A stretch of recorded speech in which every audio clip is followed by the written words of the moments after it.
Every time I've learned something, I've realized there are 100 more things I don't know about the thing I just learned.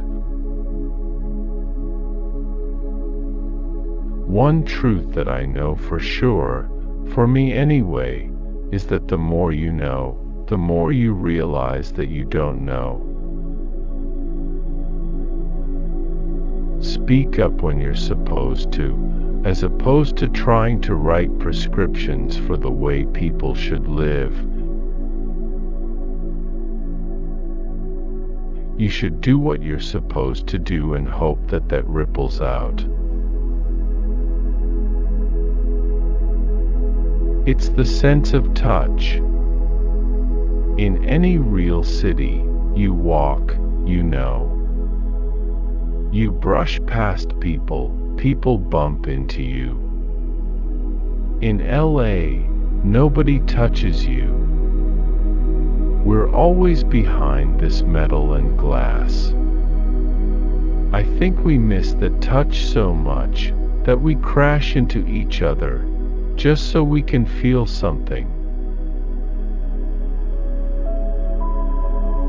It's important to keep the people who know you well around you.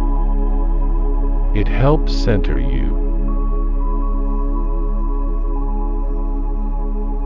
When I'm the person in front of the microphone, and I'm the person in the light, I want to reflect and refract the light onto places where they need the attention, where I don't need it.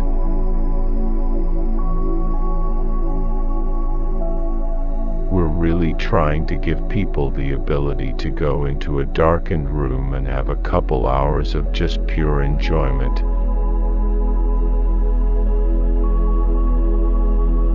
If you look up and no one who's around you has been around you for the past 20 years, and they're all new people, I think that's a problem. I understand what's it like to work all week and on Friday night just want to go and leave your brain at the door, buy some popcorn and be thrilled by something. I think we should all be more concerned about the environment and the effects of global warming. It will be pointless to talk about all the issues that divide us when it's 300 degrees outside. One thing that you consistently see everywhere is that the poor and the underrepresented are always the ones who are going to suffer the most and get the short end of the stick. I think having good family and friends really helps to ground you. Living by example, that's always a better teacher than trying to preach. I think it's intoxicating when somebody is so unapologetically who they are.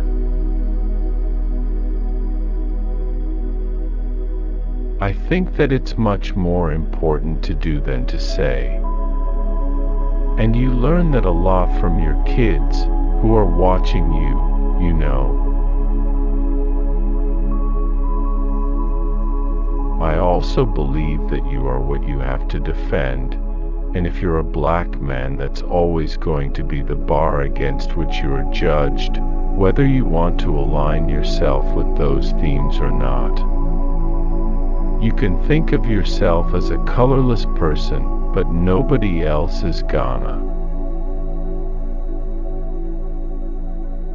The best thing that I learned from the best directors that I worked with is that the best answer wins. They are egoless when it comes to doing the most important thing. Water is an issue, and clearly, what's happening with the filth in our environment and the levels of carbon monoxide in our atmosphere are the really scary issues right now, the very troubling ones. And it's not just black people. That's the other thing about this issue. It's conflated with just black and white, and it's not that at all. It's diversity. It's something that looks more like the landscape of the country. And it's not about then we get the statues we deserve. It's not that. It's that everyone should be able to participate in this silly contest, which is how I feel about it. It is the least represented among us who will be the most affected first. We have a moral responsibility to protect them. I imagine it was much different in the 1970s. That was the renaissance for black actors, albeit in blaxploitation movies. There was a much greater preponderance of work then than there is now.